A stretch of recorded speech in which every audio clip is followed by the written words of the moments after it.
போற போக்குல வண்டியில விழுந்து நீ சாகுன்னு சொன்ன எத்தனையோ பேர் ஆக்சிடென்ட்ல மாட்டிருக்காங்க தெரியுமா?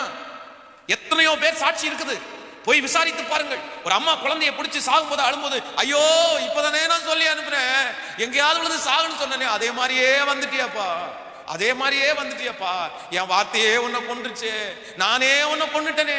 எத்தனை அப்பா அம்மாரு, நானே உன்னை கொன்னுட்டனே, நானே உன்னை நாசம் பண்ணிட்டனே அப்பா. இப்ப பேசி என்னங்க பிரயோஜனம்? காலம் கெட்டு போனதுக்கு அப்புறம் பேசி என்ன பிரயோஜனம்?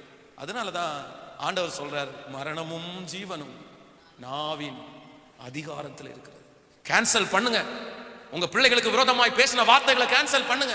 உங்க வருமானத்துக்கு விரோதமாய் பேசின வார்த்தையை கேன்சல் பண்ணுங்க. உங்க சரீரத்திற்கு விரோதமாய் பேசின வார்த்தையை கேன்சல் பண்ணுங்க. நான் சாவேன்னு சொன்னதை கேன்சல் பண்ணுங்க. நீ போய் செத்துருன்னு சொன்னதை கேன்சல் பண்ணுங்க.